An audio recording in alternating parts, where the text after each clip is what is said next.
Okay, councillors and directors, I'd like to open this council meeting. I would like to acknowledge the traditional custodians of this land we are on here today, the Wiradjuri people, and pay my respects to their elders, both past, present and emerging.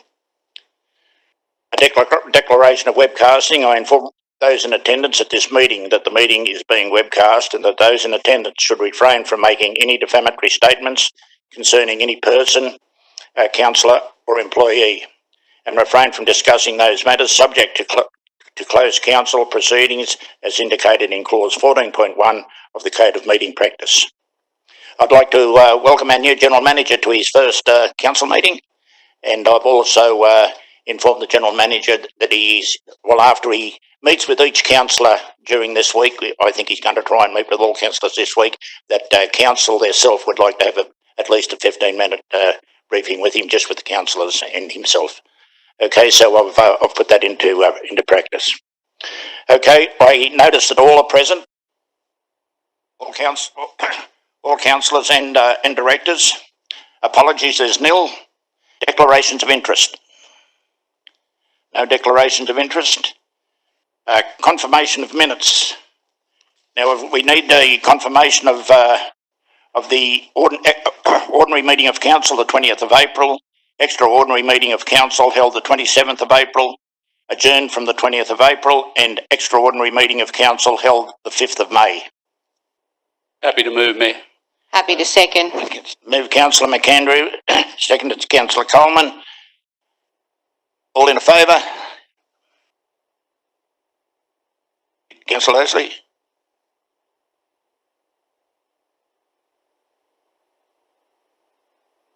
Thank you. I declare that carried. Commemorations and announcements. Mayor, I have two acknowledgements. And I have one. I have two. Could I just reiterate your comments in relation to our new General Manager? I'd like to also welcome Craig to our community and to council. This is his first formal council meeting tonight, and I look forward to working with him into the future. Secondly, I'd like to also acknowledge the retirement of our previous General Manager, Graham Faulkner. And I want to just make a couple of comments. Graham achieved a lot while he was here, and there was two things that stand out for me though. He instilled much needed unity amongst our staff. You can recall before there were some issues, and one of the things that that he did very, very quickly and during his term as General Manager was to unify our staff. And I know that amongst our staff he is well respected and well liked, and I know that he will be missed. But for me equally as well, one of the important things that stands out for me for his time with us was he was a driving force behind us joining West Rock. He saw clearly the opportunities for our community in linking and engaging with Western Sydney, and for that I thank him. I think that will bode us well for the future. So in saying that, Mayor, I want to take this opportunity to wish himself and his wife Trish all the very best for their future happy and hopefully healthy retirement. Have you got another one, Councillor McAndrew? Councillor Statham. Yes, Mayor Statham. Last week we were very saddened to hear of a wonderful resident of the Canimbla Valley, Fraser Bowen, had a tragic accident on his farm. He was very well known, highly respected, and a breath of fresh air to the Canimbla Valley. They're in mourning down there, and at this stage there's an autopsy being done, and so I wish his family all the best. And another very wonderful resident of Lithgow, Shirley Addison, I didn't meet her until 2012, but she's certainly a front runner into be one of the nicest ladies I've ever met in my life. She will be sadly missed in Beehive and many other associations that she volunteered her valuable time to. So both of those people are going to be missed in our local government area. I have an announcement, thanks Mayor Thompson.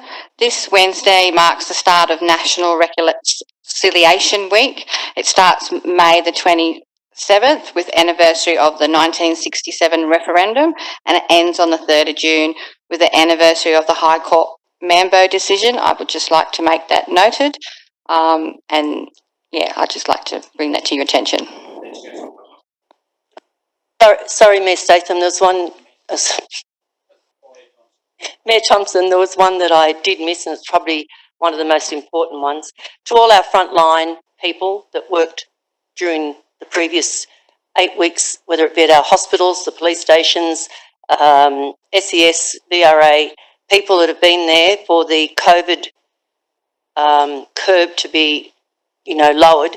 There's many people in our LGA that have worked tirelessly in the background to prevent more catastrophes in our area.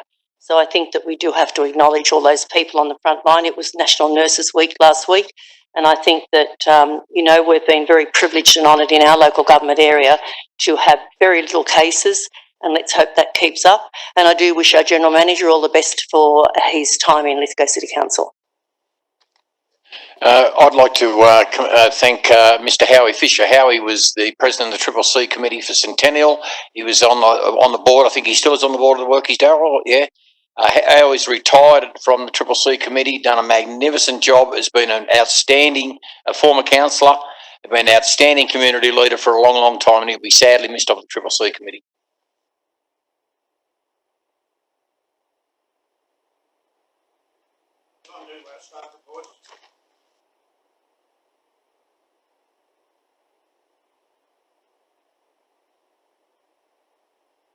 Happy the second.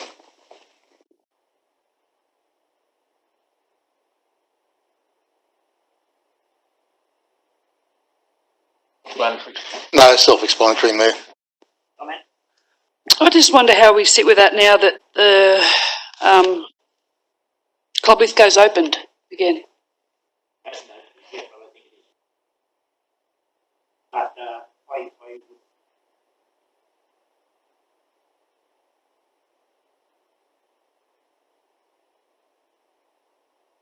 Once again, clubs are opening, but they're not opening. They're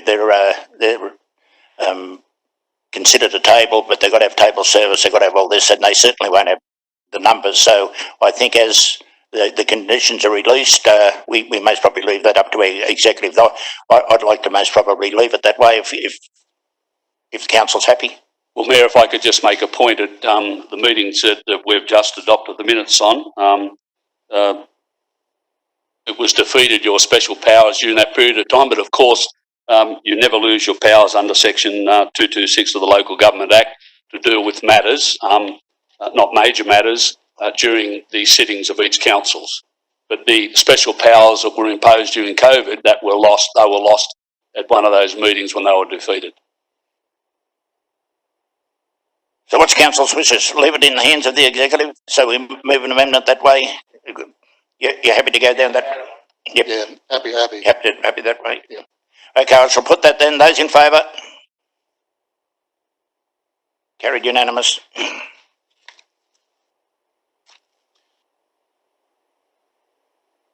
8.2, subdivision planning agreement. I'll move that way, Councillor. Happy to second. Righto, move Councillor Statham, second Councillor Coleman. Councillor Statham. Look, this is wonderful news for the village of Portland. I'm very excited about this. It's not prime agricultural land. It's land that has been very stationary over the last few years, and I think somebody has got the foresight to go ahead and build a small-sized subdivision. I think it's going to be great for the Portland Township if people will shop locally, and of course the school should benefit if young families purchase land there. There's going to be 19 blocks to start off with, and I wish the people putting in this subdivision very well. I think it's going to be a great big start for the future of Portland. Subdivision means growth. Growth means progressing towards a better future. I do have a question though.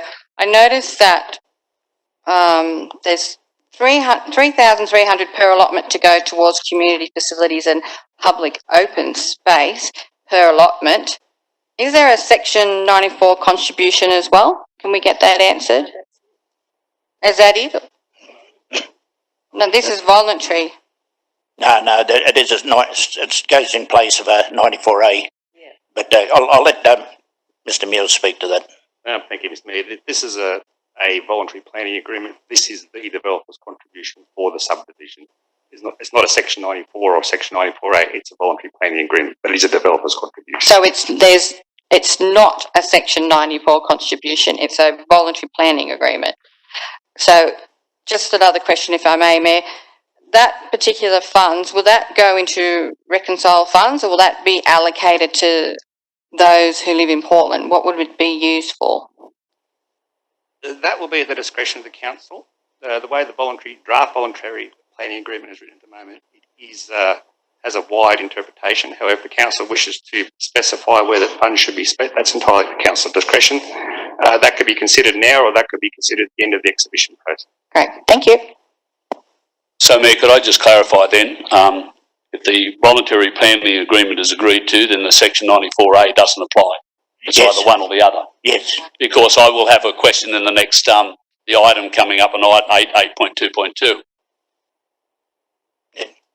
That is correct. In terms of this subdivision, in relation to future built development, I would have to take that on notice. I do believe that Section 94 plans relating to subdivisions and Section 94A cannot coexist. So you can't have a Section 94 plan and then have a voluntary a Section 94A contribution with future dwellings. I think, though, the situation is slightly different on voluntary planning agreements in as much that there can be a contribution by the subdivider, and subsequently when future dwellings are built and the capital cost of those buildings happen, then a Section 94A contribution may be able to be collected, I believe. I'd have to check that. Any other commentary, councillors? Yes, Mr. Mayor. I note that this development application has been brought to the council by the administration, whereas no individual councillor has called it in. But therefore, in my view, it must be considered important enough, to be brought to the council. But of course, since the council laws did not support my motion to have a building committee, which would be, and this would be an ideal application to look at, so that we could see it, we could actually look at the plans, we could deal with it, rather than being dealt with here at a council meeting where it's difficult to do these things. I feel that I intend therefore to vote against this particular motion, not because I think it's necessarily wrong, but because it indicates a failure of proper governance, in my view, to have it brought to us, but in such a way that we don't really get to examine the issues properly, and I'm disappointed that we can't do it that way. Mr. Mayor, all large subdivisions come before council, don't they? Mr. Mayor, not necessarily. It really depends on a couple of factors. The two reasons why this application has been brought to council are because it proposes the dedication of council assets into public road construction, drainage construction. So under council policy, that really should be dealt with by the elected council. And secondarily, there is also a voluntary planning agreement with it, so that also requires council. So that are the two main reasons why this matter was brought to council. Councillors, any other commentary? I shall put that then. Those in favour? Those against? Councillor Leslie against. All other councillors for. We move to 8.2.2, modification of Wellera Wank. I will move with a question. I'll second. Moved councillor McAndrew, seconded councillor Smith.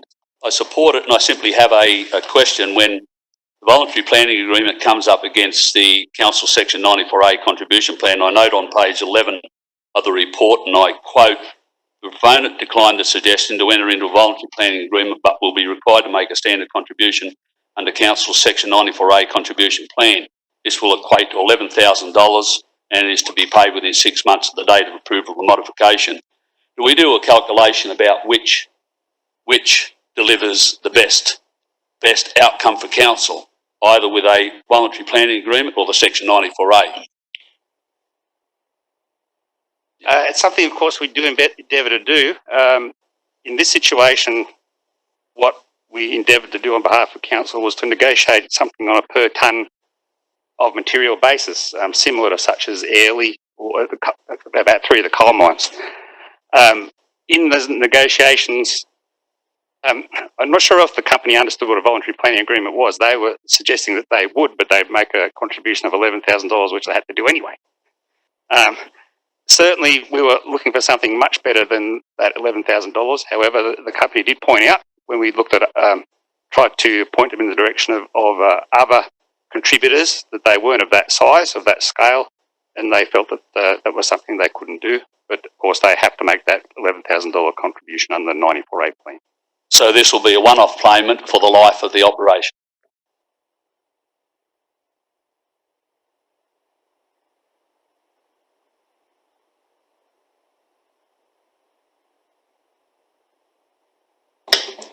Yes, Mr. Mayor, again, I congratulate the council staff on council officers requesting that the department include the following conditions. 1, the applicant is to submit an annual rehabilitation plan detailing how the site has been progressively rehabilitated in that year, type of vegetation, the specific location of the vegetation, and the growth of the vegetation.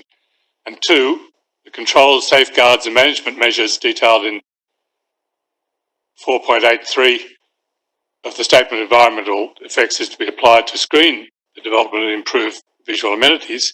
And 3, a rehabilitation bond is to be lodged for the rehabilitation works. I congratulate the council officers for doing that and asking that that be done. However, without the point 3, a rehabilitation bond is to be lodged for the rehabilitation works. Points 1 and 2 is basically meaningless. What's the control? What's the power? How can it be enforced? What if they just say no, we're not going to do it, even though it's in the act? It's a failure. As I believe, from the people who actually the Department of Planning and Industry that actually determined this particular application.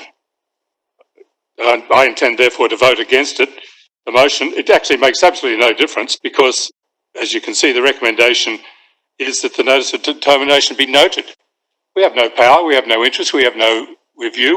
We're totally at the mercy of the state government department on this matter, and in my view, they've failed to deliver.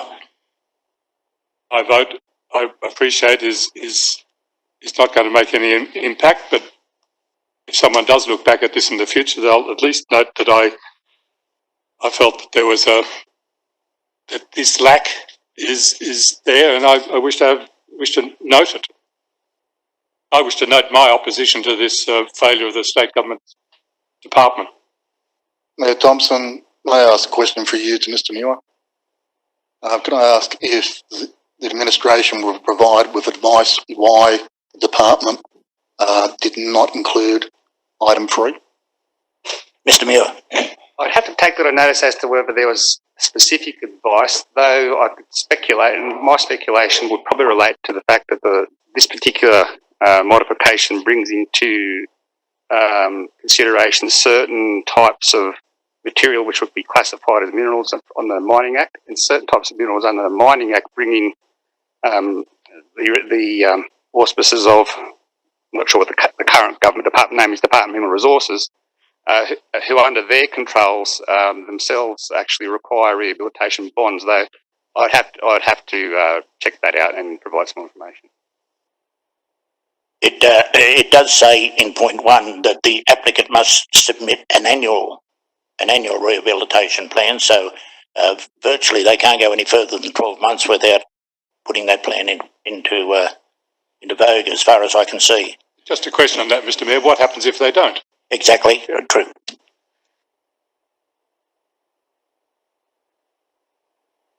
Once again, Mr. Muir, if they don't submit that annual rehabilitation plan, can we have some reason why they don't stop work? Or well, at face value, if they did not submit that plan, which forms part of a condition of consent, then they would be in breach of the consent.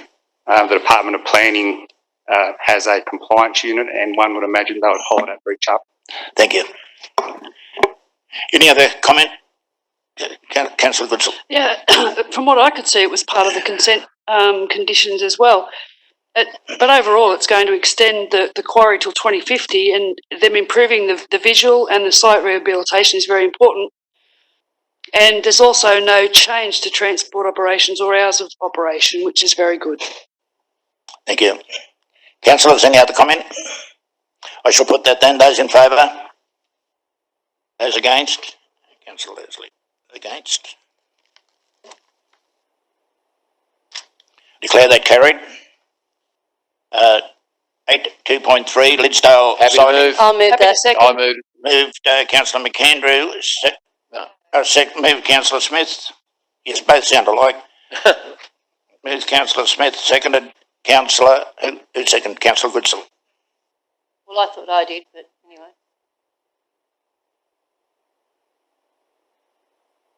It's fine. Yeah, I've got that.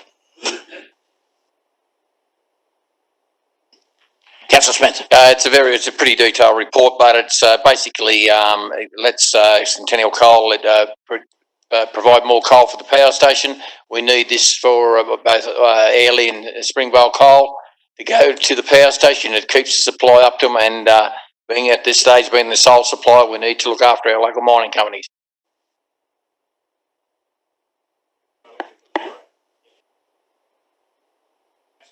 Oh, I think this is the Trigger Action Response Plan. I think it's great. I'm glad it's been approved. I think the trains will continue to be unloading, utilised improved temporary loading infrastructure, and also have no increase in the number of daily or annual train movements, which to or from the facility, and increase currently approved coal handling rate to the facility, that being 6.3 million tonnes per year, per annum. So I think, it's a win-win for them and it's a win-win for the community. Thank you. Councillors, any other comment? Councillor Smith, right, a reply. Oh, sorry, Councillor Coleman. I think anything that gets traffic off the road's a good idea. No right of reply. I shall put that then. Those in favour? Unanimous. Carried. 8.24. Is Councillor Mayor Happy Thompson? with seconds.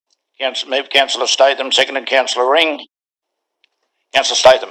Look, this is something that's been in the pipeline now for a long time. And congratulations for Paul Toole. I met him down at the Savile Park with a lot of the members from the Portland Football Touch Association. No, I think Sorry. you think you've got the wrong one. It's the road naming. Yes. Honourable All right. Well, can I move that as well, or is that being rude? Well, you have moved. You have moved it. Okay. Well, the Charlton family are people that have been known in the Taranara and Lidsdale area for decades, as long as I can remember. They've been long-standing family friends of a lot of people I know, including my family. And I think it's fantastic that they've been recognised, and it's going to be known as Charlton Lane, not Charlton Road. And I'm looking at the submissions. There was no objections, which I think is always a great thing for council. And I believe that the name is very fitting, and I think it should be something that is just sort of a very easy thing to talk about tonight. I don't think there'll be anybody against that naming. Sorry. No, Mayor Thompson, the report's straightforward and quite clear. Doesn't really need discussion. Any commentary, councillors? Yes, Mr. Mayor. Perhaps a question to Councillor Statham. Was the family known as Charltons, plural, or just Charlton? Charlton, I think. Charlton. Yep. I was wondering, therefore, that perhaps the road really should just be called Charlton Road. Yeah. If I may, there are a number of Charltons, being the mum and dad and their sons, that have contributed to many events voluntary in that organisation. So I think it's probably called Charlton's Lane for that reason. There's not one particular Charlton is the result. Oh, fair enough. I think I'm happy to accept that. I think, Councillor Leslie, you'll probably find that there's a number of Charltons that are in the one family and an extended family, and they're all very highly regarded people that have done lots of voluntary work in that area. The commentary, councillors? No, thank you. I shall put that then. Those in favour? Carried unanimous.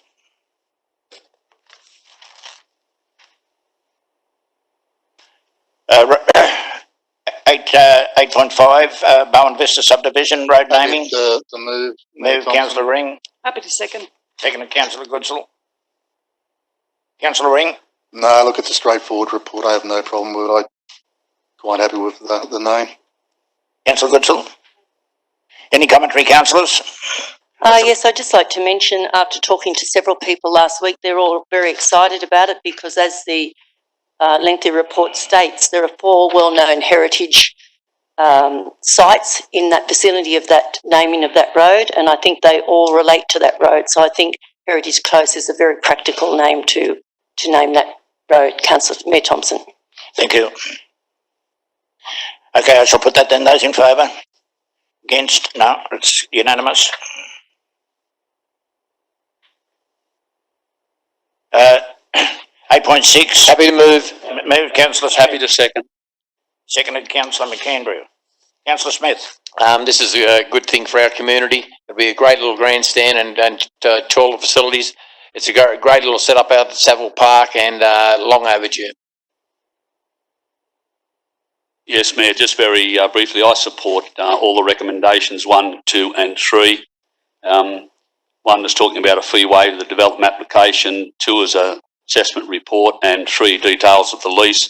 The lease is important. I support what's written on page 18 of 56, and I quote, "Is recommended council offer the Portland Football Association lease of the building for 10 years for a peppercorn rent following the completion of the work." Bearing in mind, of course, at the end of the day, council ends up with the facilities anyway. So I congratulate the organisation for applying and getting the grant, and look forward to supporting them as we move forward. If I may, Councillor Mayor Thompson, this has been something that Eugene Bray and Chucky Ford have been, I guess, lobbying me now for over 6 years, and I was highly delighted when John Barilaro and Paul Toole met me down at the ground. $500,000 is going to give them excellent amenities, and I think that there are so many people in Portland that have been playing touch football from the age of 10 to probably 55 or 60, and I think it's been something that has been going on for around 45 years, and up to one stage just recently they had up to 70 teams. So I believe, I've been there when they've hosted people from outside our area, no change rooms, no showers. It's been pretty ordinary, so I think they'll feel they're moving into the Taj Mahal when this happens, so I think it's a great idea. Both my daughters have played touch football in Portland. This is great for Portland in general. I'm assuming that in the future, not only will Portland Touch take advantage of the clubhouse and the amenities, but the whole community, which is good for Portland.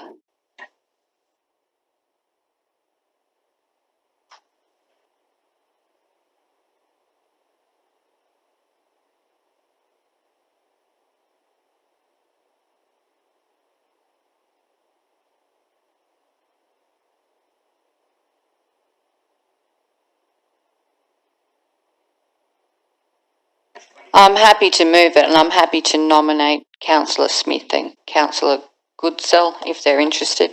Happy I've got happy to second that. Councillor Goodwin seconded.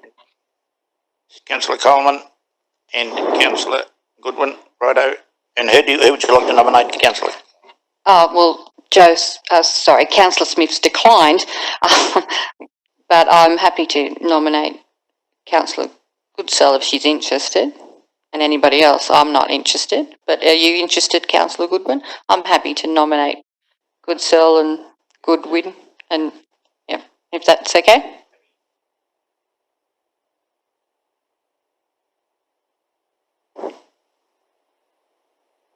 Is everybody happy? Very happy, but one's the representative and one's a backup, alternate. Who do you nominate to be the... Well, I'm assuming Councillor Goodsell. Okay. Taking in consideration your shift work. You're happy to be the alternate, Councillor Goodwin? Thank you. Is there any other commentary, councillors? Yeah, I have questions. I think it's an important committee, and I've just had a look at the terms of reference again, and I may have missed them, but I can't seem to find it. Will the committee look at the Walno Street issue that we confronted here recently? Well, I think it's the whole floodplain of Lithgow, and Walno Street would eventually run into Farmers Creek. from out that area, from the Vale. So, well, therein lies my question, Mayor. It's just not looking at Farmers Creek. Are we looking at what feeds into it? Yeah, we've got a director up here that'll answer our questions. Thank you. Mr. Edgecombe. Through you. I've never used this. Through you, Mayor Thompson. The risk committee is, the intent of the risk committee is to look at floodplain as a whole, development planning controls and those sorts of risk mitigation measures on a holistic scale rather than just on an isolated scale such as Woolno Street.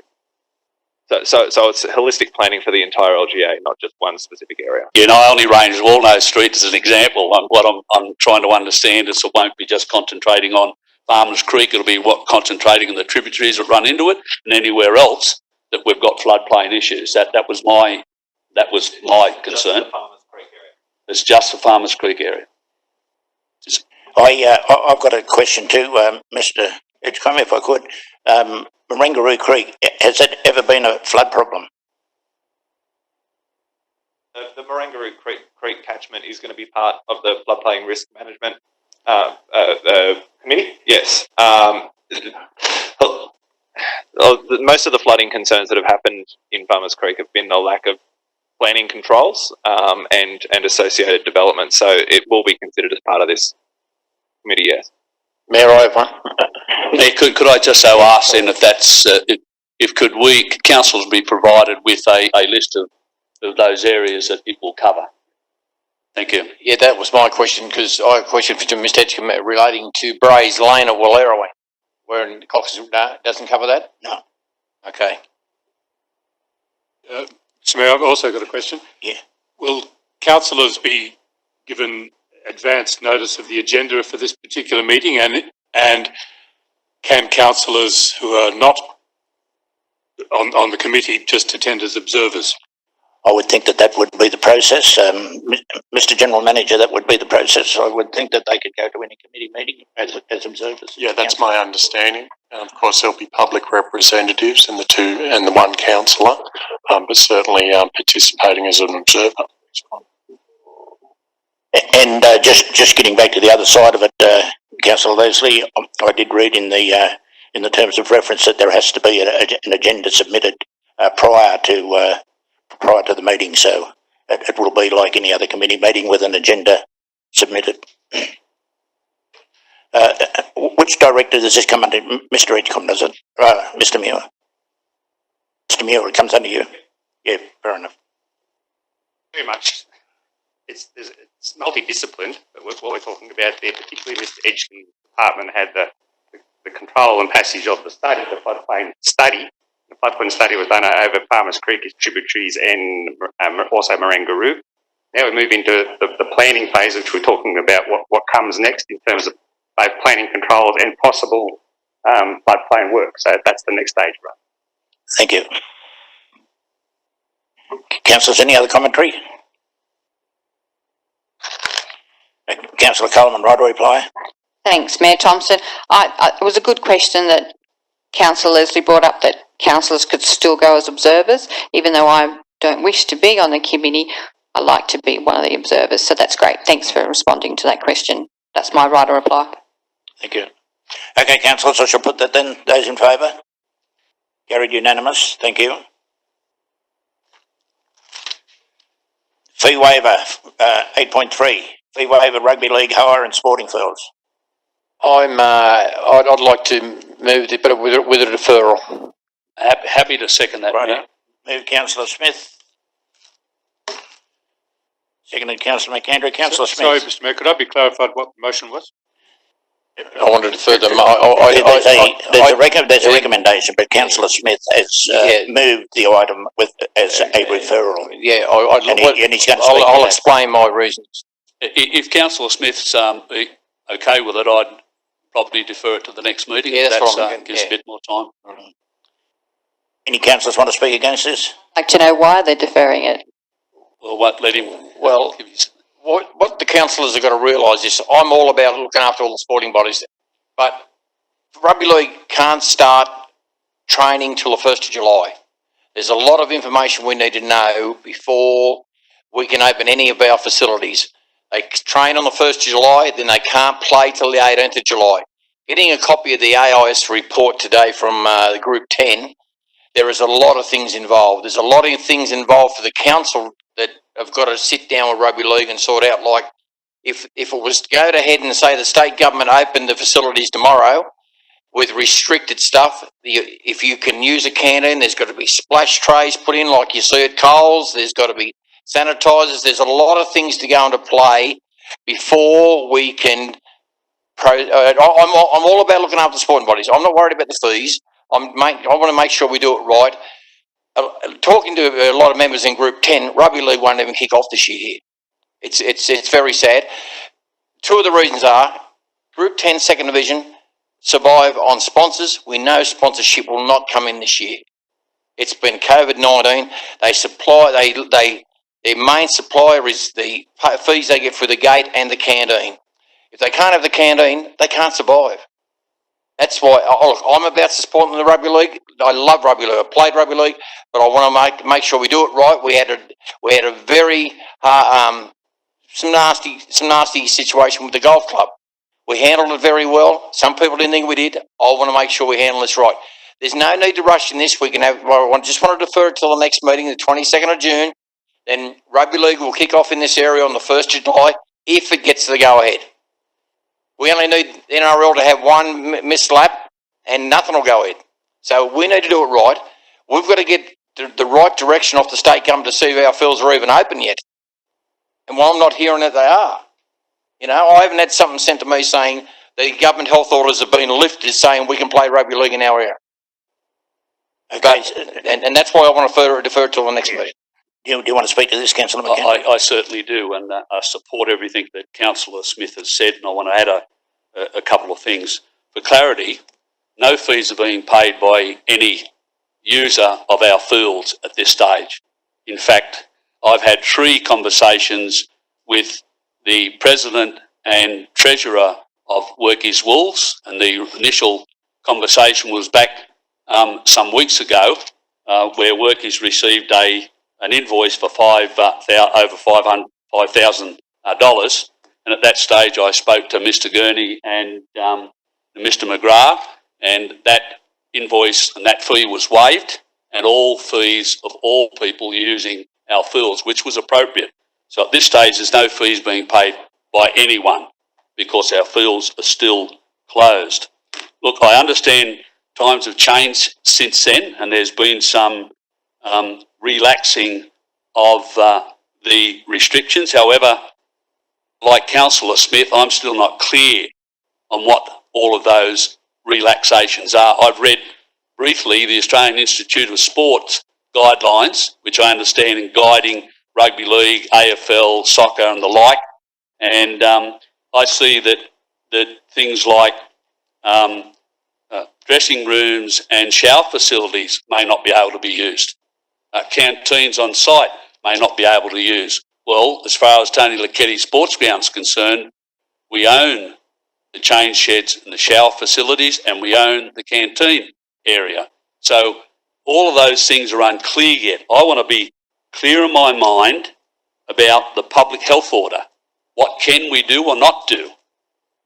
You can recall, Mayor, the discussion regarding the Lithgow golf course. Because it was owned by us, then the public order was fairly clear until such time as the government opened up the restrictions on golf courses. So I want to be clear in all that in moving forward, that we know exactly what we can or cannot do as a council, what we can or cannot provide to people that use our facilities.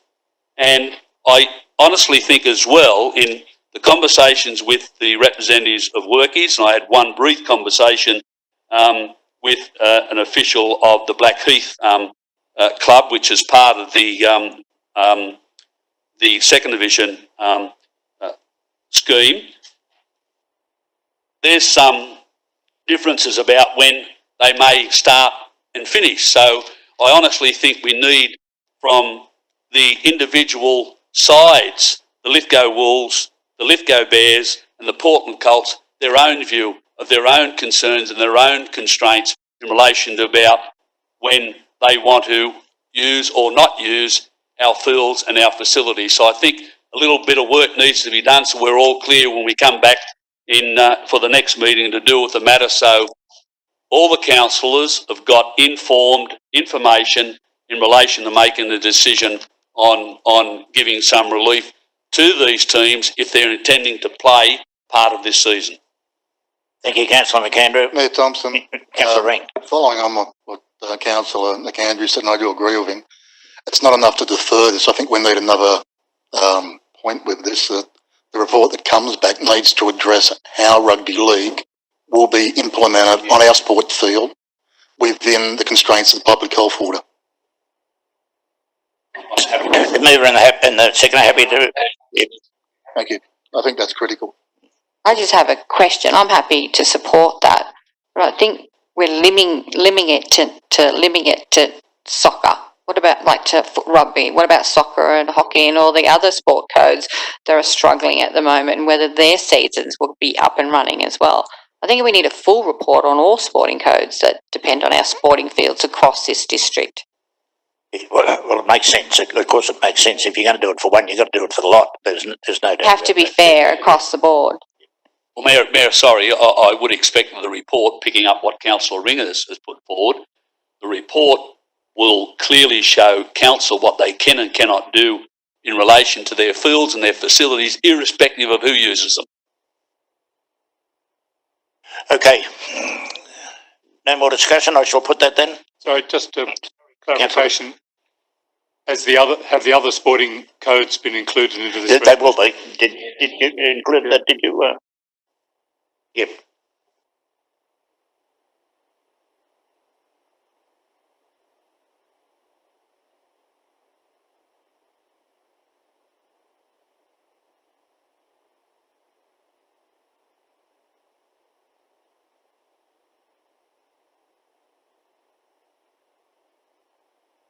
All council fields and facilities. Yeah, well, irrespective of who they're used by. Yeah. Yeah, so that report will come back hopefully to the next meeting, or we won't have enough information by then. Well, information is being it comes down every Friday. Yeah, I know. Changes. So yeah.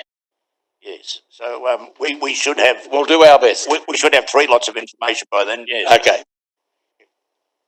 Just by way of clarification, I understand that some of the teams can now commence training under the guidelines. So, are you wishing the current waiver situation to be extended until the matter comes back to council for consideration?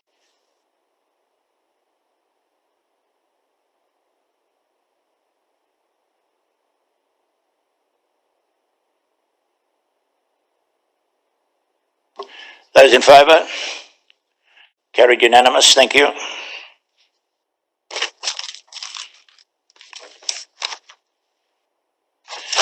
We move to wastewater report.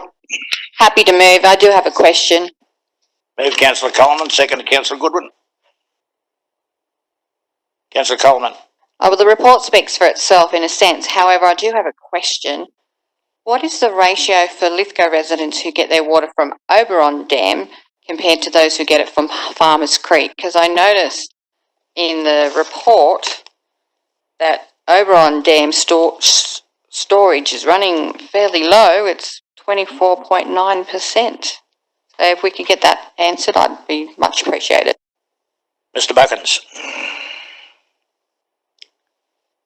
Certainly through you, Mr. Mayor. The ratio between the users of the Fish River and the Farmers Creek water supply is about 1/3 of the fish, so about 2.4 megalitres a day average, and council is a little bit over 4.2. The second part of your question again was? So what is the ratio for Lithgow residents who get their water from Oberon compared to those who get it from Farmers Creek? Yes. Yeah, so the ratio you said was 1 point...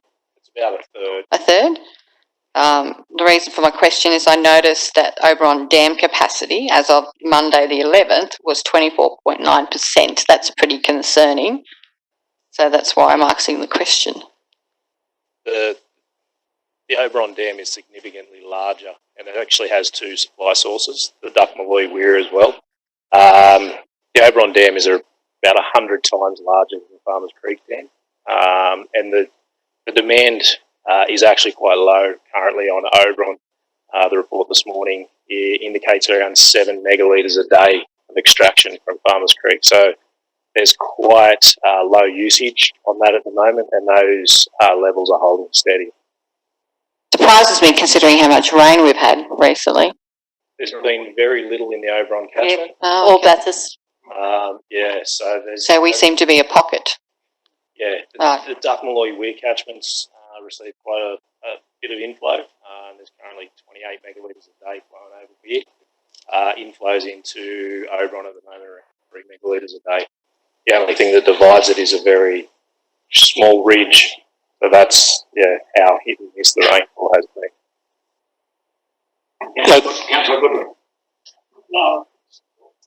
So thanks, Mr. Mayor. Just following up from that question, is it possible that,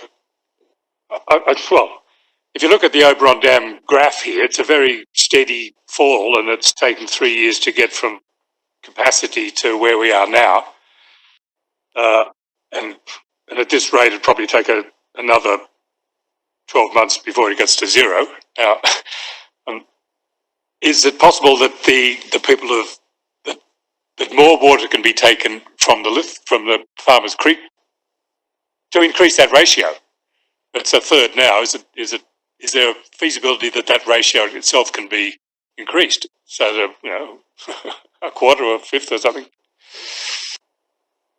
Certainly, through you, Mr. Mayor. Yeah, they can. Lithgow through Farmers Creek can supply 100% of the LGA. The reason we do it is based on economic reasons.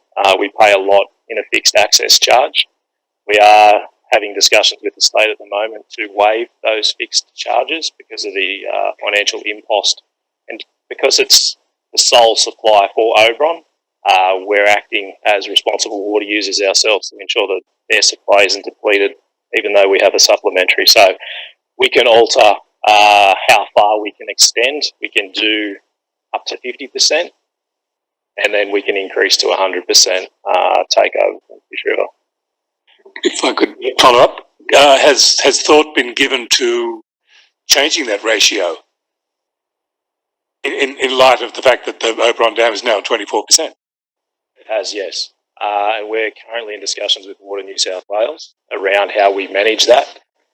We have been supplying for some weeks now out to Lidsdale, and that's about the limit at the moment of that divide between Farmers Creek v Fish River. If the dam continues to drop, we will take over 100%. I would like the state government to review their position on the access charge, but like I said, we're having those conversations at the moment. Thank you very much. Thank you. Can I just ask a question? Does the Fish River supply any water to the Blue Mountains? Yes. How much? They have a licensed entitlement of about 4 times ours. I think it's around 6,000 megalitres a year. It's gone from Oberon to the Cascades dams. There's three dams up there that feed into the Cascades water filtration plant. Yeah. So I think in the future too, we've only just received today a number of depletion curves that actually will start to predict or model out what the usage of Oberon will be and at what time, based on usage, we will get to certain trigger levels. I hope to present that to a future council meeting that will basically inform those decisions as we go forward. I've just got a question. I'm not sure what other councils would think of this. Like just to, in addition, a valuable addition to the report could possibly be to the water report, major breaks, major interruptions to service and a major works update to be included in the water report. There has been previously. Yeah. The report on the breaks wasn't done this time because of time constraint, and because the report carried over from 3 months' worth, it was just missed out of the report. Yeah. Generally, it is in the report because I've noticed it before with breakages and so forth. Yeah. Yeah. Councillors, any other discussion? Councillor Coleman, right to reply. Thank you for answering my questions, Mr. Buckins. That's all I've got to say. Thank you. Right, I'll put that then. Councillors, those in favour? Carried unanimous, thank you. Bushfire recovery grants. Happy to move, Mayor. Happy to second. Councillor McAndrew, seconded Councillor Goodwin. Councillor Ring, sorry. Councillor McAndrew. Yeah, Mayor, happy to support the recommendations, and I note the second one talks about yourself writing to the local federal MP Andrew G. To request an additional grant. Have we had any feedback on that at this stage? Not to my knowledge, Mr. Gurney. That was written some time back, I think. Through you, Mr. Mayor, no, we haven't had any direct response. We have, of course, had an announcement by the Commonwealth Government and the National Bushfire Recovery Agency of additional funding, but we haven't received any details of how that is going to be distributed or whether there's an application process as yet. Mayor, the other question I have is that when you look at the program of works on page 28 and then the program of works on page 29, what happened to the 20-odd thousand from the Make Safe on-site sewer systems and the removal of burnt out vehicles? Has that been spent? I can't, or is it just didn't go ahead? Through you, Mr. Mayor, the Make Safe of on-site sewer systems, there was only a small amount of repair work there, and that was just funded operationally, as in it was probably under $1,000. There were just a couple of items there. There was nowhere near as much need for that funding as we thought. The removal of burnt out vehicles, we came to an arrangement with a local recycling firm to take them away at no cost. So we didn't need that allocation in the end. So where did I can't find where the $20,000 went. That would have been, as with the other funding allocations, redirected to the tree removal. So the tree removal was short as well as the next. It was not only short, but it was even with the 20,000 added to it again, it was still short. That's correct, yeah. Mm. Okay, thanks, Mayor. Mr. Mayor? Mayor Thompson, okay, I fully support the report, and I'd just like to reiterate that as a council, we were one of the fastest in responding to the bushfire funding and spending it long before other councils. About 3 weeks ago, I saw there are still councils that haven't spent their $1 million. And that goes down to the hard work of Mr. Gurney and Mr. Muir and Jonathan Edgecombe. The administration team did a great job in getting this work done and meeting the needs of our community. I'd just like to acknowledge that. Mr. Mayor, Councillor Leslie. in the recommendation it says, second lines, to request an additional grant payment for the unfunded costs of tree removal on private property. How much are we requesting? There's no figure. We do have a figure for the dangerous trees on the zigzag railway of 150,000, but how much are we requesting for the other part? And why was it not included into the report? Mr. Gurney. Through you, Mr. Mayor, on page 29, the figure is put at $69,679. Yeah, $69,000, I did see that. Second paragraph, below the second paragraph below the tables. So repeat it again on page 30. So that's the figure that we're asking for as additional grant, is it? That's 69,000. That's correct. That's money that we've spent, isn't it? Yes. Yes. Yep, over the allocation. I have a question, please, Mayor Thompson. I've been asked who is the bushfire recovery coordinator that got $40,000? Who It says $40,000 for bushfire recovery coordinator. I was asked the other day who was that money allocated to. I never noticed. Through you, Mr. Mayor. So that was in the original funding program of works approved in January. At that stage, we foresaw a need for a position to coordinate bushfire recovery. As it turned out, we've more or less covered a lot of that. We've only spent around about $2,500 in funding someone, particularly to look after all of the community meetings, follow up bushfire impacted residents and so forth. And we've only just had announced in the last few days that the state government is actually going to fund a recovery position for, I think, a couple of years. So what happened to the other 37.5 that?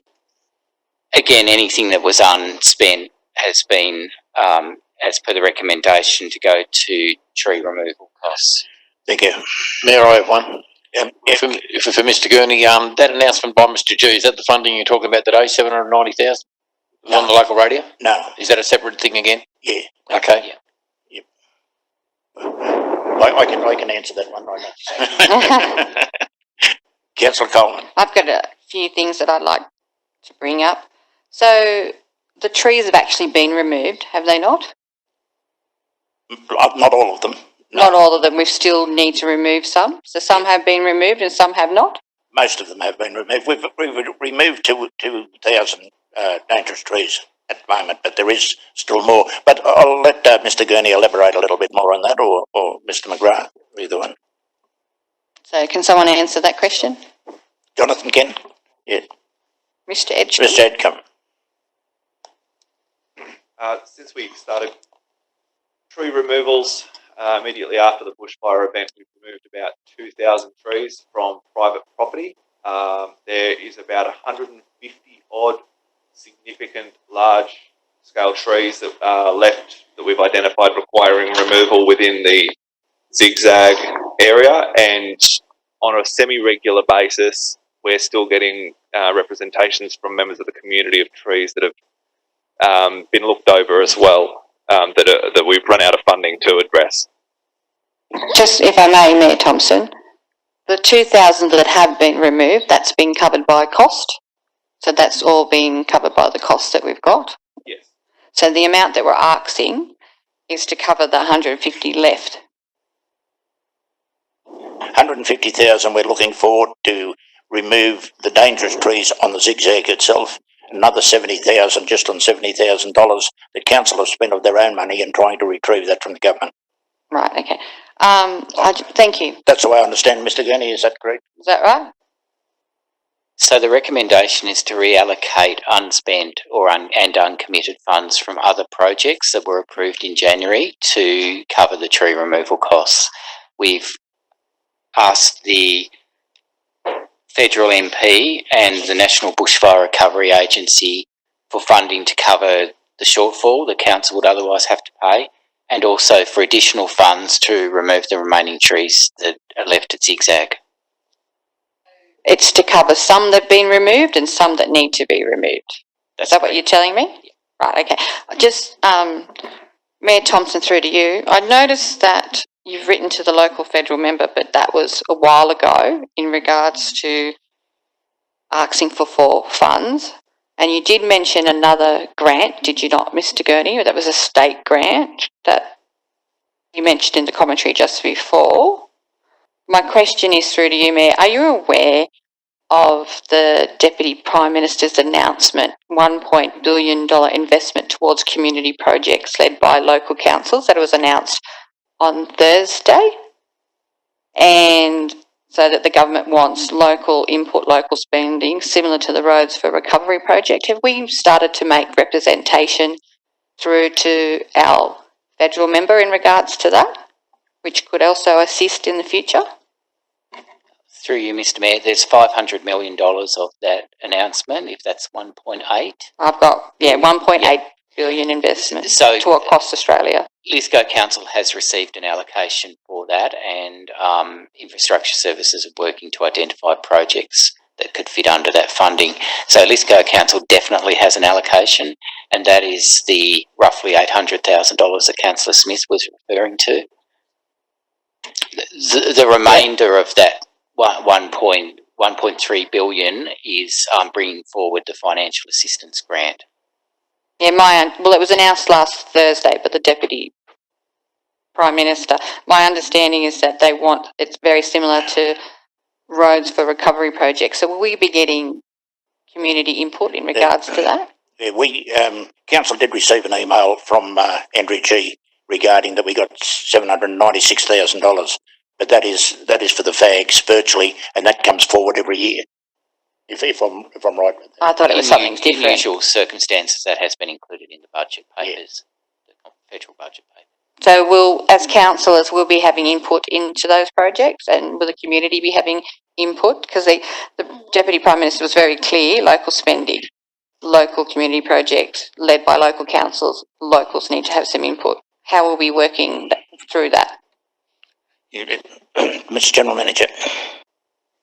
Mr Mayor, I apologise, we've not had the chance. Things are moving so fast with these announcements, so we've not had the chance to brief the council by way of memorandum, face to face. Mr Edgecombe's been trying to find out the terms that go with that grant. But certainly as soon as we determine those terms, I will bring a report or memorandum to the council for you to determine how to spend those funds in the year coming. Thank you. Mayor Thompson, if I may, just to clarify, there's 500 billion for roads across Australia, and that's what the 796,000 is for. And the 1.3 billion is not additional money, it's money being brought forward. Yeah, thank you.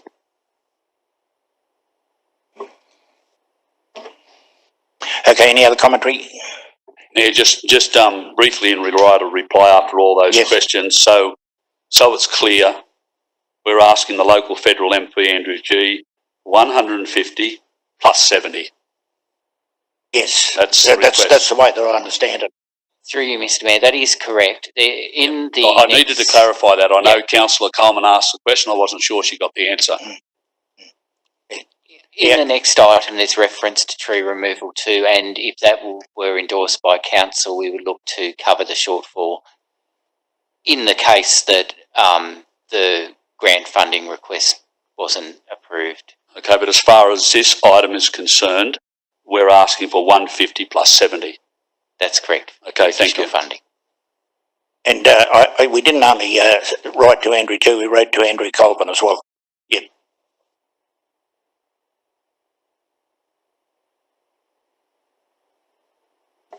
That right a reply? Shall put that then, councillors. Those in favour? Carried unanimous. Thank you. 85.2, Bushfire Community Resilience and Economic Recovery Fund.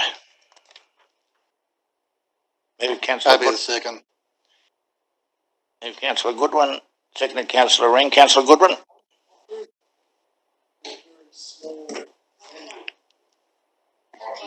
Sorry, I thought I had it on. I move with a very small amendment, if possible, where it says, if I can get a second, where it says tourism marketing into Western Sydney, just to get rid of Western and into Sydney. I think moving just into Western Sydney for the $50,000, I want to know where that $50,000 goes and what we get for that $50,000. What I want to know is, does that money go to West Rock into their tourism marketing, or do we do the marketing ourselves for the Western Sydney or to the Sydney area? Because I wouldn't like to see that $50,000 go straight to West Rock into their tourism allocation, where it's spread out. Well, they won't allocate that entire $50,000 just to Lithgow. They will. Just before you go any further, are you happy to take Western out, Councillor Ring?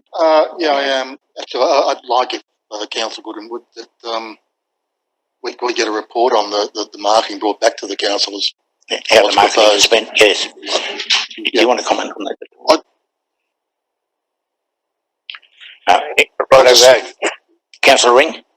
If we can just make that amendment so that tourism marketing into Sydney, and that a budget proposal is brought back to the next council meeting. On that particular point? On that particular point. Yeah, if Councillor Goodwin's happy with that. I'm happy with that. Look, I'm happy overall with the report. There's been changes because of COVID that's impacted. We're helping out some community groups that have incurred financial costs they could not recoup.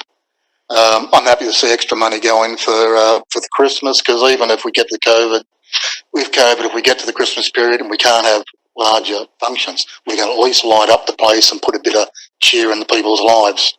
So look, I'm really happy with that. I think the staff are to be commended. They've gone back to the submissions.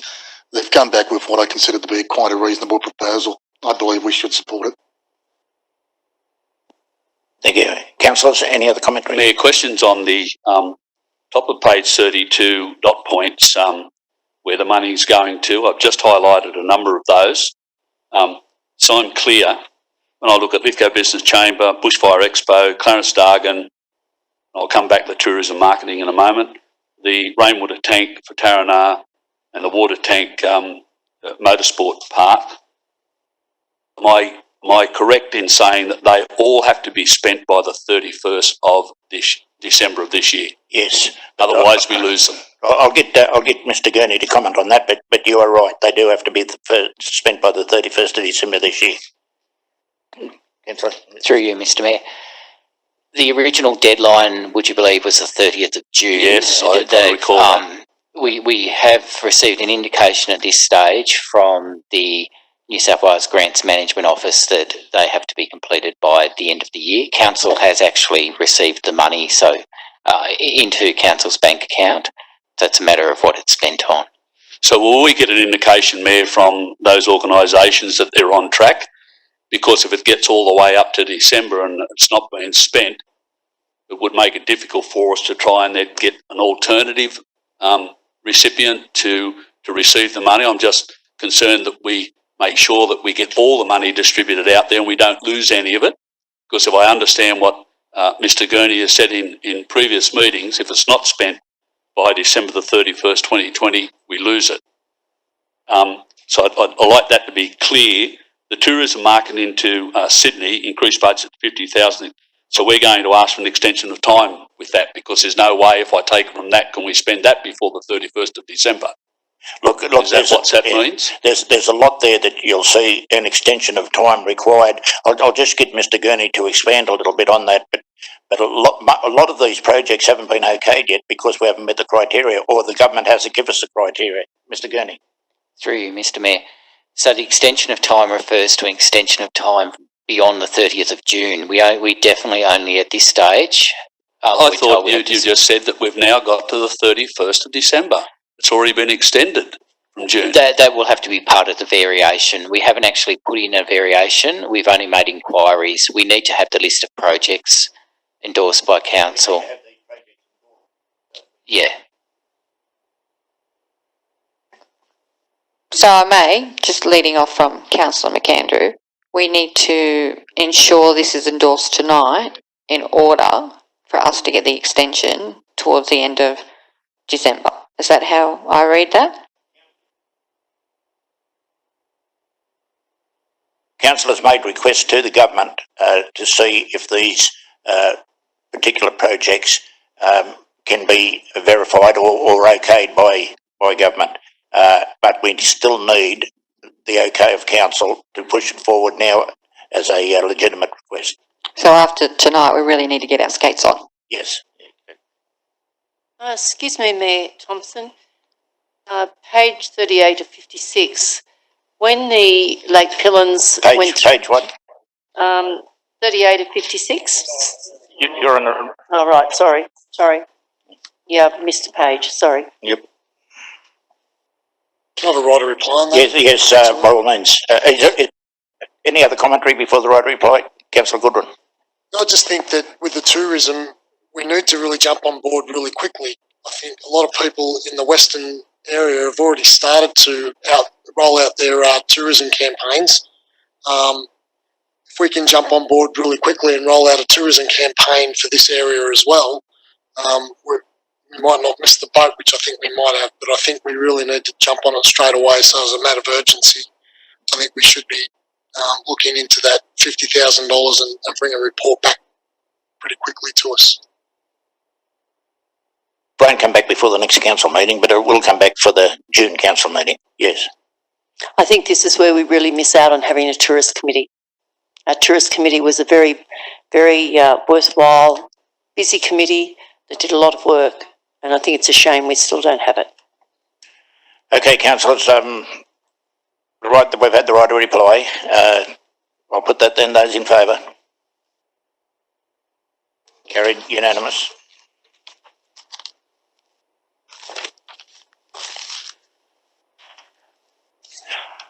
Delivery program operational plan. Move the adoption. I'll be the second. Moved Councillor McAndrew, seconded Councillor Ring. Councillor McAndrew. Yeah, Mayor, there's been a number of information sessions on the document. I note that the recommendation is for the draft operational plan 2020-21 be placed on public exhibition for 28 days, and that will include the documents, the combined delivery program, and the draft fees and the draft operational plan, and the draft fees and charges, and the closing date for submissions be Tuesday the 23rd of June. I put it forward for the consideration of council. Councillor Ring.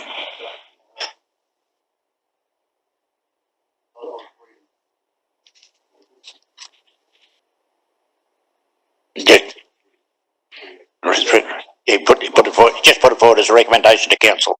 Yep.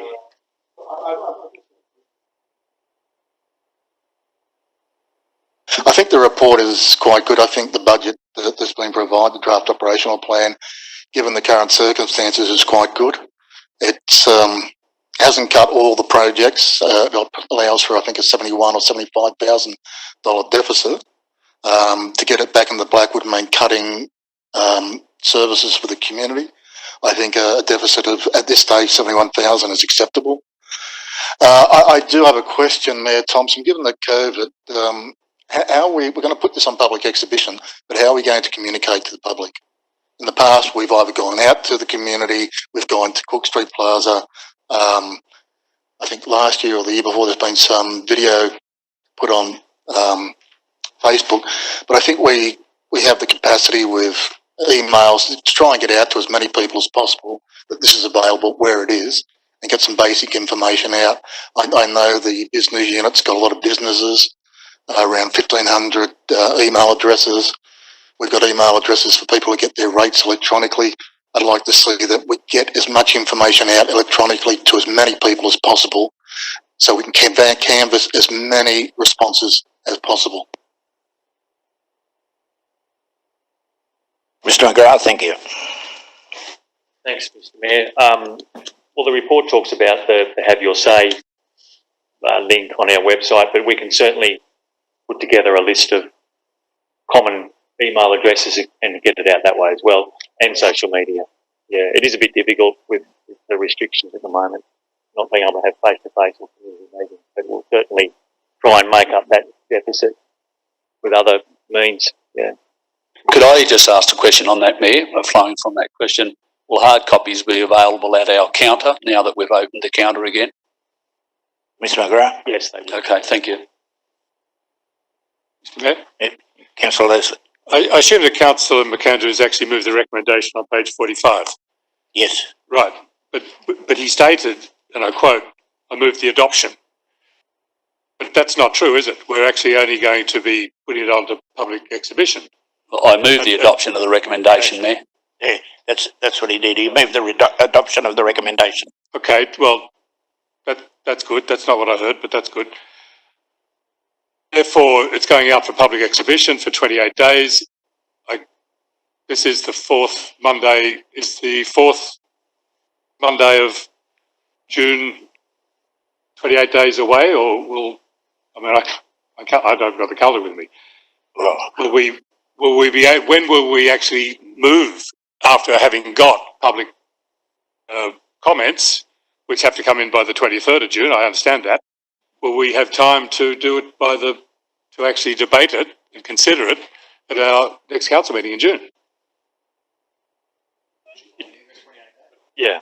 It's extremely tight. We could call a special meeting if required. Yeah. Don't we have to do it by the 1st of July?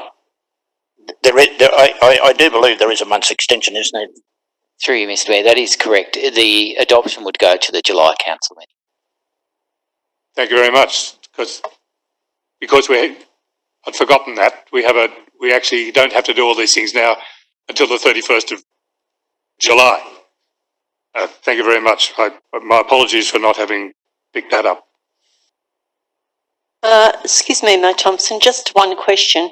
With the Lake Pillins, replacing the boardwalks that were horrendously damaged in the bushfire, how much money are we going to receive back as the insurance contribution? I don't know if we got that amount. Mr. McGrath? Yeah, Mr. Mayor, I don't think we've actually received a final figure from our insurer yet. We've certainly put in the claim. Good. Yeah. Good. Keep our fingers crossed. Has the assessor been in Adelaide? I'm not sure, Mr. Mayor. Yeah. I'm not sure. It's very bad. Well, it's total loss. Okay, councillors. Councillor Coleman. So just one further question, if I may. With this extension of a month, does that mean that rates will therefore be sent out 1 month later, right through the year? How does that work? Mr. Gurney. Through you, Mr. Mayor, the rates would be adopted at the July meeting as well. The rate notices would be sent out a little late, and we would allow an extension of time of, I think, off the top of my head, about 1 to 2 weeks to allow the normal amount of time for people to pay their rates. But we won't be the plan is not to defer for a whole month. Usually they would go out before the beginning of August, so they'll probably be 1 to 2 weeks late. So the first one might be 1 to 2 weeks late, but the second instalment would be at the normal time. That's correct. Thank you. Mayor Thompson, just coming back to the questions in regards to community consultation, is it possible that we could have some sort of community meeting down at the Civic Ballroom taking in consideration of social distancing? Is that a possibility in regards to going out to the public, giving them the opportunity to have a say on this during this time? Considering restrictions are slowly starting to ease. I mean, from the 1st of June, you can have 50 people in a pub. True, but I would find it very, very hard. You can't have 200 people at a football match, and the fields are huge. But you would have to wait and see what the restrictions are and what is lifted. But I would think it would be very, very hard in the next month to be having a meeting in the Civic Ballroom. But I could be wrong. I'll just get Mr. McGrath's opinion on that. But yeah, thanks, Mr. Mayor. Look, we could organise one, but we'd need to notify the community with enough time in advance. And at the moment, as the Mayor stated, we can't do that sort of meeting. The announcements from the state government seem to be on a weekly or bi-weekly basis. It's pretty hard to predict whether we'll be able to do that or not. But we'll wait and see. If we can move quickly enough, we can do it, but we'd have to give the community enough notice, otherwise we'd be wasting your time, our time. Thanks, Mr. McGrath. And Councillor McAndrew, right a reply? Very briefly, Mayor, other than moving the adoption of the item, Mayor, I'm happy to recommend it. Thank you. I'll put that then. Those in favour?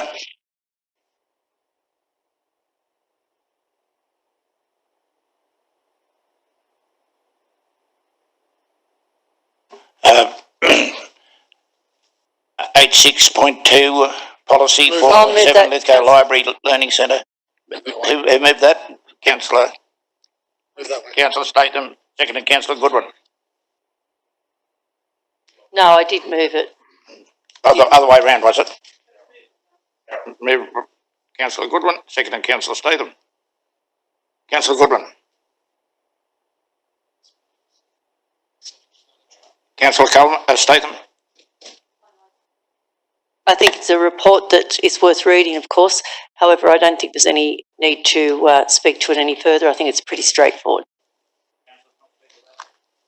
Put that then. Those in favour? Carried unanimous. Thank you, councillors. 86.3. Happy to move. Happy to second. Move Councillor Smith, seconded Councillor Statham. Councillor Smith. I think this is a good report. I like the idea of the single port XR loo at the Wang Skate Park. It'll be unisex XR loo, and if it saves money to put someone somewhere else, it's a win-win for the community. Councillor Statham. Yes, Mayor Thompson, I think the Portland Wallerawang skate parks are being used extensively. I think the Exelu's going to both of them, one being single and one being double, is excellent news. I think the footpaths at Wallerawang is something that's very needed. James Parade, I once lived in James Parade, and I was getting, a long time ago, that was 35 years ago, and I used to get complaints then because people couldn't use a pram to walk up to the preschool. Union Theatre front of house works. I think it'll be amazing when that's finished, and it just needs that little bit of tweaking and finishing off. The community hall upgrades, I think Vale of Clewood Hall in particular, they'll be very excited. I spoke to Mr McGrath today, and he assures me that their request for painting will go ahead if in the event that the asbestos is not too expensive to remove. And I think the bottom one I have reservations about, because the public don't see that as a drought relief affected thing that will help the public, but it will help the sporting identities in town. So I think it's a good report, and I think that that money will start to see some great progress in our area. And Councillor Coleman. When does the works begin? I mean, this is great. We're getting things, the money's coming in, we've allocated it. I'm particularly pleased about Hermitage Hall. Originally it was one of my motions last year. But when do we actually start the works? Mr McGrath. Thanks, Mr Mayor. We have submitted an application to the federal government, the Department of Industry, Innovation and Science. So we have to wait until we get that approval before we can spend any money.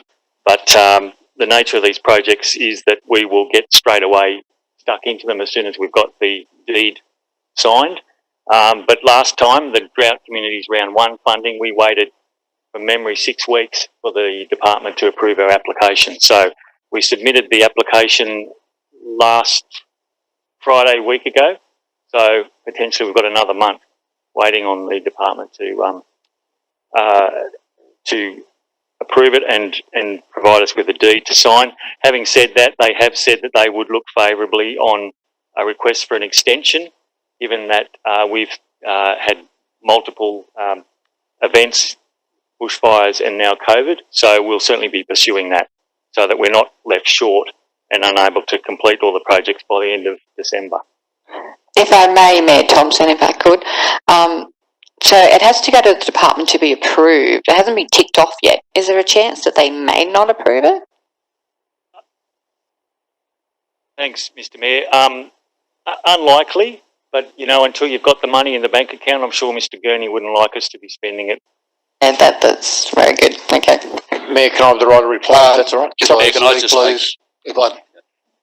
I'd like to say that I do agree with this. I think it's a good report. It's a good outcome for the community. As I said in previous meetings, this fund is for drought-affected communities, not particular areas of the communities, but the whole community. I'm not a sports person, as everyone here is aware, but the sporting fields, this community is very big on sport. It has been since time began. And sport provides a very important role in mental health, physical health. I believe the irrigation systems are a good investment for council as it reduces staff time costs. And we have talked in this council about upgrading our sporting facilities to attract major events. It's no good having great facilities if the fields are basically crap. I think this is a good investment and I fully support it. Yeah, Mayor, if I may just reiterate a couple of those points. Look, I believe the 5 of the projects are worthwhile and equally worthwhile, and I take the point raised by Councillor Ring. I note in part 5 of the projects, the 4th dot point, the Tony Licchetti Field number 2. You could recall, Mayor, that Council last year agreed with a proposal to look at a report coming to Council about trying to bring National Rugby League games to Lithgow. I know that COVID-19 has pushed all of that back, but at some given time in the future, there will be a report coming to Council about whether we can or cannot host those types of games, and if we can, what we need to do in relation to making sure we meet the specifications for an NRL game to be played in our local government area. And of course, irrigation systems on our main sporting field is vitally important. Right, a reply, Councillor Smith. I agree with Councillor Ring, Councillor McAndrew. This has been this irrigation systems has been a big pusher from the Sports Advisory Committee, as Mr. Edgecomaltia. I know this has been his baby, but I'd like to commend the outdoor staff on how magnificent our sporting fields look. As you know, Mayor, yourself and me, and Councillor McAndrew and Councillor Goodsell looked the other day, the fields are outstanding. If there's been any bonus out of the COVID virus, we've had no traffic on our sporting fields, they've re-top dressed them, they are outstanding, and any football code or cricket code could play on our fields, so they're as good as any in the regional west. Thanks, Councillor Smith. I shall put that then, councillors. Those in favour? Carried, unanimous. Thanks, councillors. Council committee reports, audit committee minutes. Happy to move. Move, Councillor Ring. Seconded, Councillor Goodwin. Councillor Ring. No, I don't think there's a need to talk to. This is about appointing a independent member. The report's straightforward. It speaks for itself. Thank you. Councillor Goodwin. Councillors, any commentary? I shall put that then. Those in favour? Carried, unanimous. Youth Advisory Council Committee meeting. Happy to move. Move, Councillor Coleman. I'll second that, Councillor. Seconded, Councillor Statham. Councillor Coleman. With COVID-19 in place, it's really disappointing that the youth events have been postponed, and I'm hoping that we will be able to bring them forward at a later date. Being a mother of two daughters who have currently only just gone back to school, we really need these youth events. Our young people are really struggling quite substantially in this time. They're at home, remote learning. You know, my own daughter's has had her apprenticeship suspended. So I'm hoping soon that we can run with these events because the youth of Lithgow really need them. I think the Battle of the Bands have been amazing. We have such talented people in our local government area, and I think that Kelly Hamilton and her group of people that's helping her, I think it's outstanding what they're doing at Club Lithgow. And, you know, some of it's virtual, some of it's not. But I think, you know, as Councillor Coleman has suggested, that we need to get this, you know, happening as soon as COVID's allowing us to.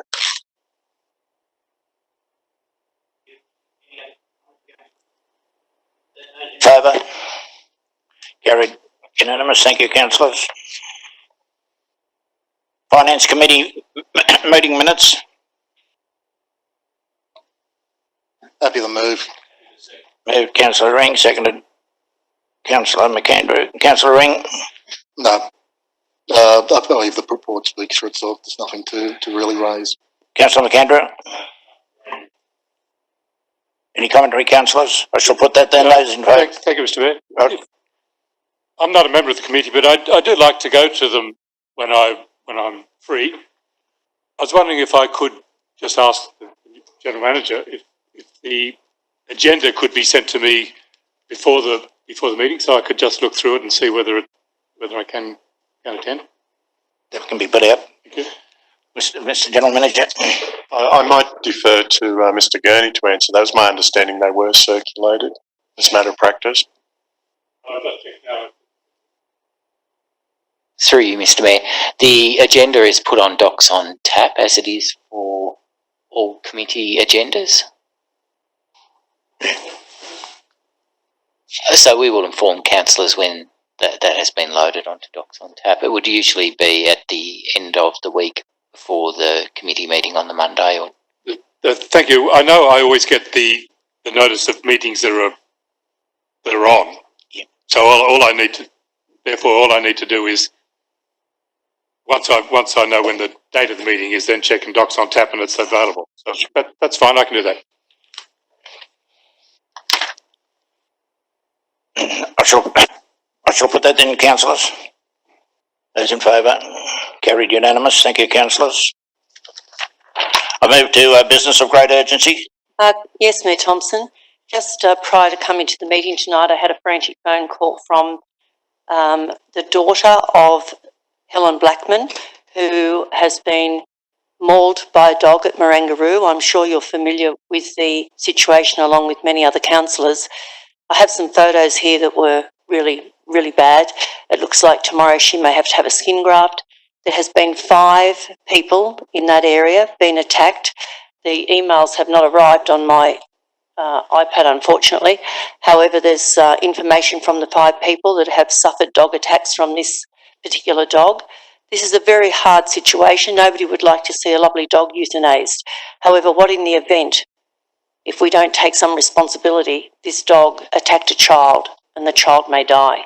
The horrendous photos that I've been sent here now are disgusting, to say the least. And she's in a very bad way mentally, physically, and her family. Trent has contacted me a number of times, as he's contacted other councillors. But I really believe we have to stand up and be accountable.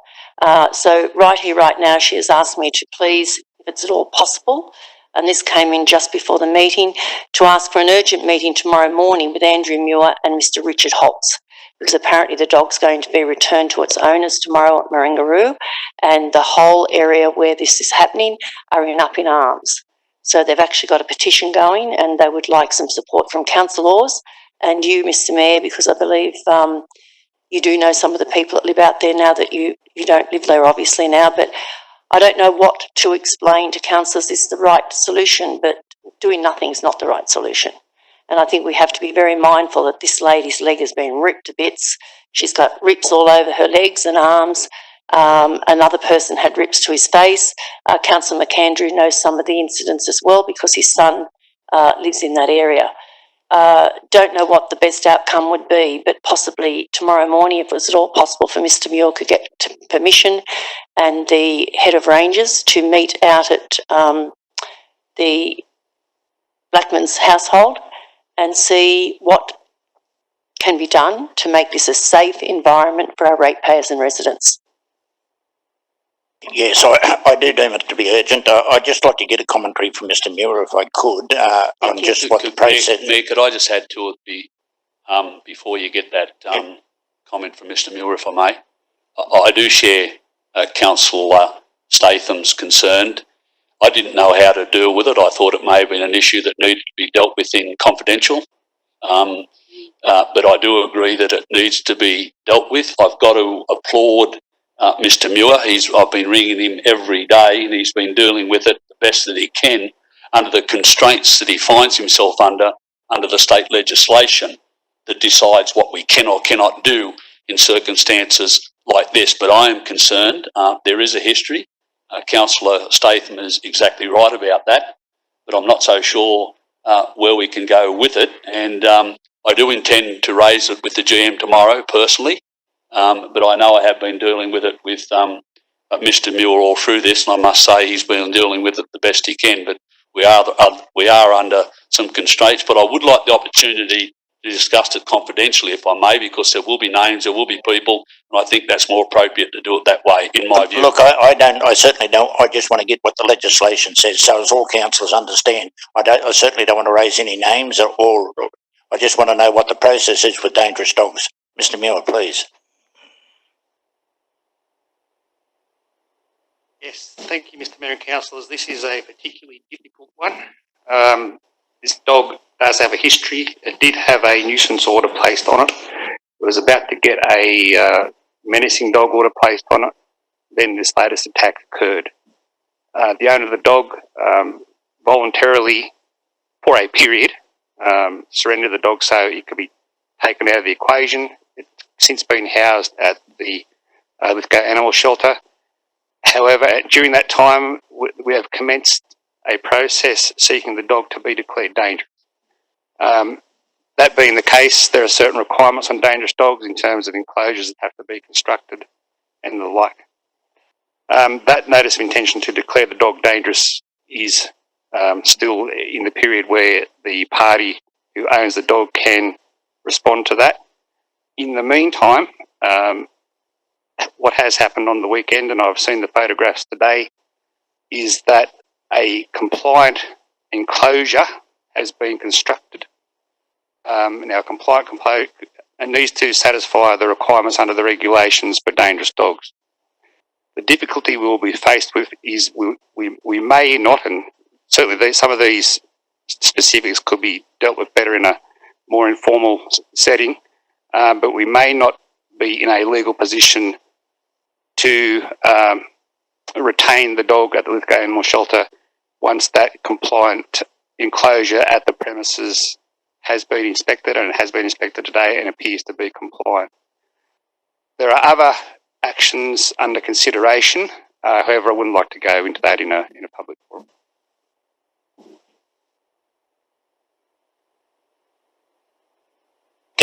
Just get what the legal requirements were and how you understand it, because it seems very ominous to the general public that such a horrific thing could happen, and still the animals still be able to go back to its owners. So, and I know that we've had various other dog attacks in our local government area recently. So I know we had a major one down at Hartley as well. So I understand where we're coming from there. The issue is serious. I had a phone call, as I said, coming in, a fairly heated phone call. I respect the person ringing me, very concerned, that lives near the dog, where the dog is housed. The issue is not going to go away. So I look forward to having a conversation tomorrow with Mr. Butler about what we can do in relation to it. Okay, well, I do deem it urgent, and we will address it first thing tomorrow. So, Mr. Mayor, is this a council matter or is this a police matter? Mr. Goodwin, can you? It depends if the victim has contacted the police. If the police are involved, it certainly can be a police matter if it's on a public area. Okay, well, we will sort it tomorrow, and it is urgent, so we'll make sure that it is sorted tomorrow. Look, I don't want to keep talking about it. We do need to have that conversation. The police were called, but Mr. Muir, and I respect his advice on this, said it's now a council matter, not a police matter. I found that difficult to comprehend as well, but I can only go on what the legislation is telling us that we have to do. So let's just clarify that the police can take action in relation to what happens, what happened at the scene, but what happens to the dog, I think that's handed over to the council. I see. Thank you. Any other business of great urgency? Okay, then we'll for confidential items. So webcasting will cease. We have a confidential item, impact on tenants. We have a confidential item, rating structure review. We have a confidential item of waste service contract recycling, and we have a confidential item on Petra Avenue, Clarence. Could I have somebody move? I'll move that way, thank you. Second that. Move Councillor Statham. Second, Councillor Smith.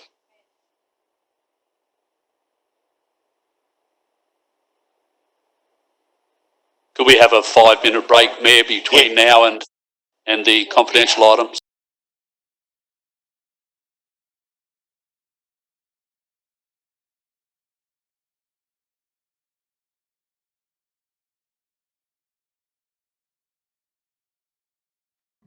We are being webcast again, so I will just get Mr. Gurney to read out the resolutions of Council, 11.1, 11.2, 11.3 and 11.4. Mr. Gurney, please.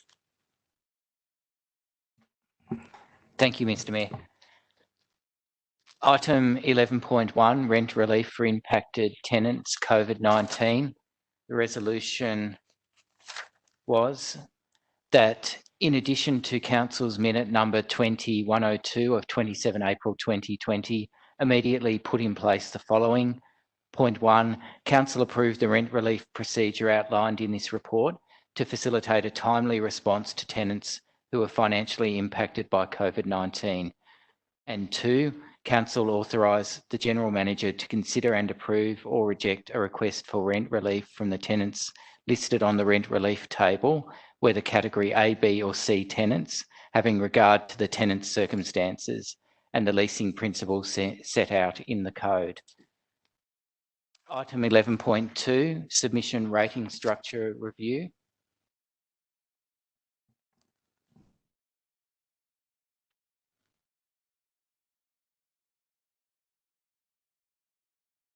that Council introduce a power generation rating subcategory from 1st of July 2020 for Mount Piper Power Station.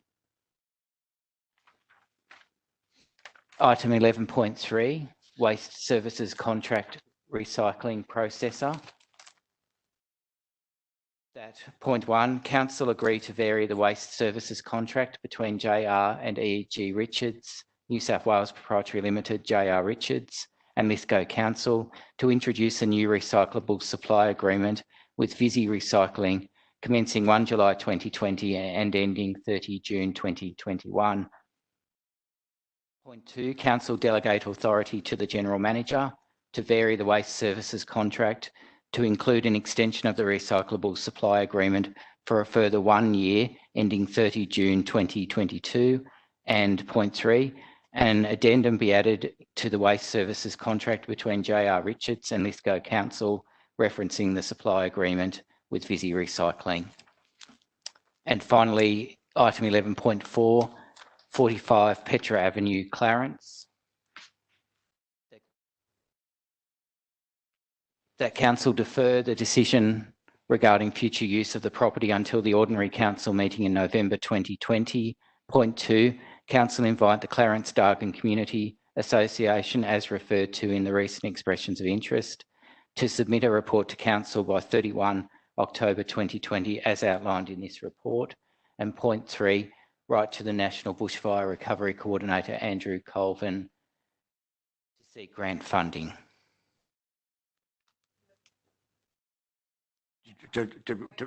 I think that we need to put grant funding for for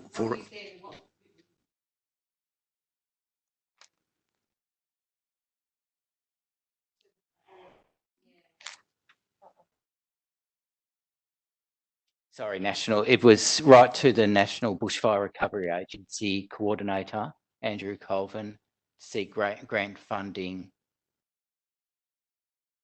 to restore for a building. Yeah. For a building. Yeah, for a building. Yeah. Yeah. Okay, thank you very much, councillors. I declare this meeting of council closed on the 25th of May. Thank you. Thank you, directors. And you're right on time.